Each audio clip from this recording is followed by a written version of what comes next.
Hello students, class 7 का first chapter integers हम discuss कर रहे थे। एक्सरसाइज 1.3 का फोर्थ क्वेश्चन है -1 गुना 5 से आरंभ करके विभिन्न गुणनफलों द्वारा पैटर्न दर्शाते हुए -1 गुना -1 बराबर 1 को निरूपित कीजिए और starting from -1 into 5 right various product showing some pattern to show -1 into -1 equal to 1। इसमें स्टूडेंट्स हमको पैटर्न बनाना है, तो पैटर्न कैसे बनाएंगे? उसने कहा है उसको -1 गुना 5 से आरंभ करके स्टार्ट करते हैं। -1 गुना 5 बराबर किसके आ जाएगा? -5 के। अब आगे शुरू करते हैं। -1 गुना 4 बराबर -4। अब यहाँ पे देखो पैटर्न कैसे बनेगा। ये बराबर हो गया -5 और ये हो गया बराबर -4। तो -4 कहाँ से आया? -5 जमा 1 अगर हम करते हैं तो हमें -4 मिल जाता है। अब देखिए -1 गुना 3, एक एक कम करते चले जाएंगे हम। यहाँ पे कितना आ जाएगा? -3। और -3 कैसे मिलेगा हमें? यहाँ जो हमारा आया था -4 उसमें 1 ऐड कर दो तो भी -3 आ जाएगा। इसी तरह से -1 गुना 2 बराबर -2, और ये कैसे होगा? -3 में आप 1 अगर जोड़ देते हैं तो भी -2 होगा। तो यहाँ देख रहे हैं आप पैटर्न बनता जा रहा है। यहाँ पे हम उसे मल्टीप्लाई कर रहे हैं और यहाँ पे उसमें हम एक प्लस करते जा रहे हैं, राइट? तो वही आता जा रहा है। -1 into 1 इक्वल टू -1, और ये कितना हो जाएगा? -2 प्लस 1। नेक्स्ट -1 into -1 into 0, 1 के बाद क्या आएगा? 0 आएगा। तो ये कितना हो जाएगा? -1 into 0, किसी को भी 0 से मल्टीप्लाई करते हैं 0 आता है। तो ये कितना हो जाएगा? -1 प्लस 1। तो ये भी क्या आ जाता है? 0 आ जाता है। बस हम लास्ट में पहुंच के जहाँ हमें जाना था। -1 into -1 किसके इक्वल हो जाएगा? 1। और ये कैसे आएगा? 0 प्लस 1। तो ये आपका स्टूडेंट्स पैटर्न शो हो रहा है। यही आपको पैटर्न बनाना था। क्वेश्चन नंबर 5 स्टूडेंट्स, उचित गुणों का उपयोग करते हुए गुणनफल ज्ञात कीजिए और find the product by using suitable properties. Suitable properties का उचित गुणों का उपयोग करके आपको इन्हें गुना करना है। ए पार्ट देखते हैं फिफ्थ क्वेश्चन का।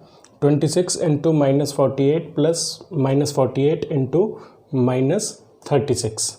अब इसमें क्या कर सकते हैं आप? इसमें से -48 कॉमन ले सकते हैं, क्योंकि यहाँ से यहाँ तक एक पद हो गया, एक टर्म होगी, और यहाँ से यहाँ तक दूसरी टर्म होगी।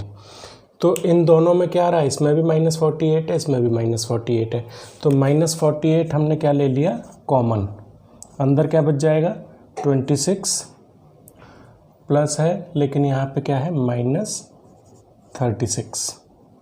तो ये हो जाएगा -48 और माइनस के 10 बचे। अब दो इंटीजर्स को हम मल्टीप्लाई कर रहे हैं, एक -48 है और दूसरा -10 है। तो प्लस का आएगा आंसर और कितना आ जाएगा? 480। और यही इसका सॉल्यूशन है ए पार्ट का। अब बी पार्ट को देखते हैं स्टूडेंट्स। बी पार्ट है 8 गुना 53 गुना -125। तो हम पीछे इस चैप्टर में डिस्कस करके आए हैं। अगर हमारे पास 3 इंटीजर्स हैं a Guna b Guna c, तो उनको हम पहले फर्स्ट को और थर्ड को मल्टीप्लाई करें, या पहले फर्स्ट और सेकंड को मल्टीप्लाई करें, या पहले सेकंड या थर्ड को मल्टीप्लाई करें, तो उससे उसके ऊपर कोई फ़र्क नहीं पड़ता। तो हम क्या करते हैं? पहले इन दोनों को एक साथ ले लेते हैं। 8 into -125 into 53। इससे होगा क्या? ऐसा क्यों लिखा है मैंने? क्योंकि मुझे पता है 125 को 8 से मल्टीप्लाई करते हैं तो 1000 आता है। यहाँ माइनस साइन है तो -1000 आ जाएगा, और उससे हमारी जो मल्टीप्लिकेशन है वो इजी हो जाएगी। तो ये कितना आ गया? -1000 और इंटू 53। अब 53 को -1000 से मल्टीप्लाई करेंगे तो क्या आ जाएगा? -53,000। और यही इसका सॉल्यूशन है। क्वेश्चन 5 का C part students, 15 into -25 into -4 into -10। अब अगर आप इसको ध्यान से देखोगे तो ये आपको एक ही टर्म दिखाई देगी, एक ही पद दिखाई देगा। इसमें कोई 2 या 3 पद नहीं है, क्योंकि इनके बीच में मल्टीप्लाई का साइन है, और जब मल्टीप्लाई या डिवाइड का साइन होता है तो उसको एक ही टर्म माना जाता है। तो इसमें वही रीअरेंज करेंगे हम। पहले इसको मल्टीप्लाई कर लूँ मैं, क्यों करूँ? क्योंकि 25 4 जा कितना होता है? 100 होता है।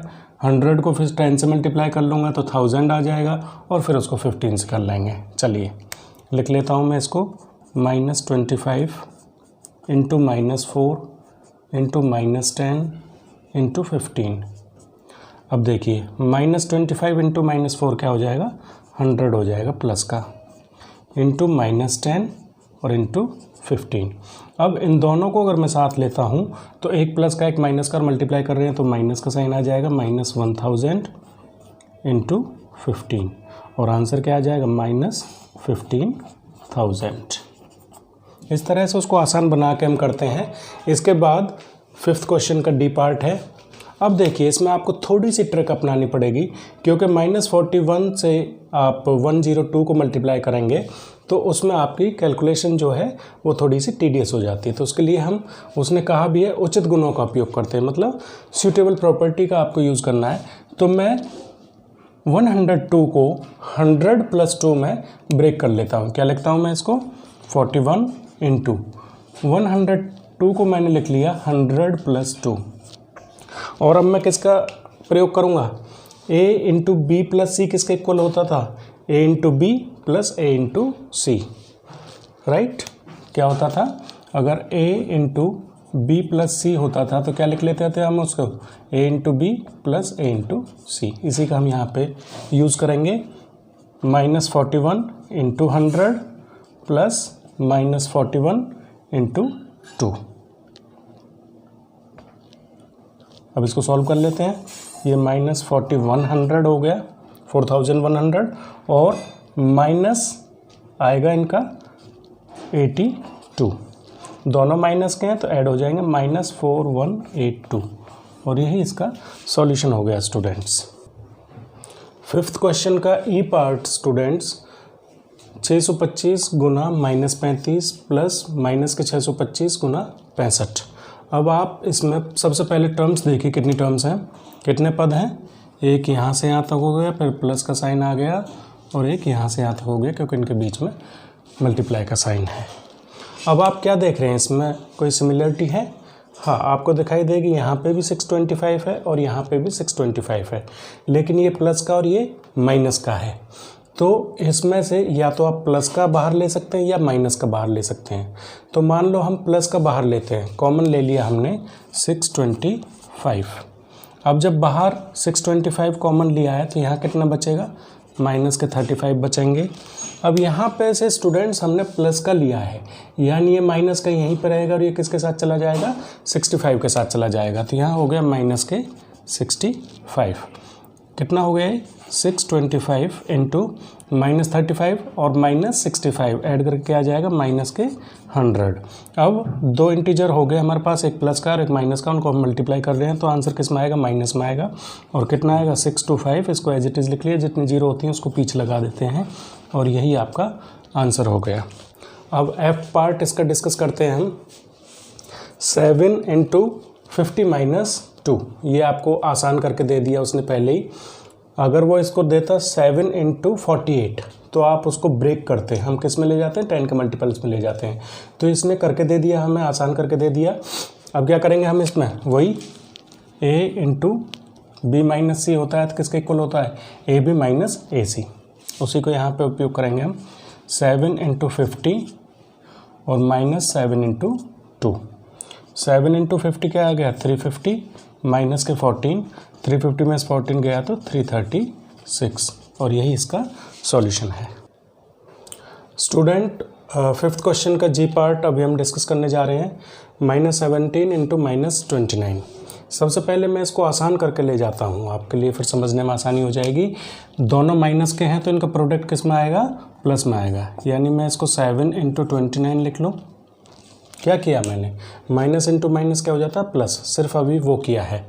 अब हम इसको 17 इंटू, अब 29 को लिख लेता हूँ मैं 30 माइनस 1, 30 में से एक घटाएं तो 29 आता है। अब क्या हो गया, वो जो हमने पीछे में किया था a इंटू बी माइनस सी, वही यहाँ पे वो प्रयोग कर लेंगे। 17 इंटू 30 माइनस 17 इंटू 1, तो 17 इंटू 30 क्या हो जाएगा 510 माइनस 17। अब 510 में से 17 लेस करेंगे तो क्या आ जाएगा 493, और यही इसका आंसर है। अब देखिए एच पार्ट, लास्ट पार्ट है फिफ्थ क्वेश्चन का। माइनस के 57 इंटू माइनस के 19 प्लस 57, दो टर्म है भाई, दो पद हैं, एक ये हो गया एक ये हो गया। इसको फिर से आसान बनाता हूँ मैं आपके लिए। माइनस इंटू माइनस क्या हो जाता है, प्लस हो जाता है। तो मैं इसको लिख लेता हूँ 57 इंटू 19 और प्लस 57। अब आपके लिए आसान हो गया, 57 इसमें भी है 57 इसमें भी है, दोनों में से 57 कॉमन ले लिया, अंदर क्या बच जाएगा 19 और प्लस 1, यहाँ से 57 कॉमन ले लिया तो क्या बच गया 1 बच गया। तो ये हो गया आपका 57 इंटू 20। अब 57 को 20 से मल्टीप्लाई करेंगे तो आसान तरीका 2 से कर लो, 2 7 जा 14, 2 5 जा 10 और 1 11, और ये 0 लगा देते हैं तो 1140। इस तरह से आपका ये फिफ्थ क्वेश्चन कंप्लीट हो गया, और नेक्स्ट वीडियो में हम इसका नेक्स्ट क्वेश्चन कंप्लीट करेंगे।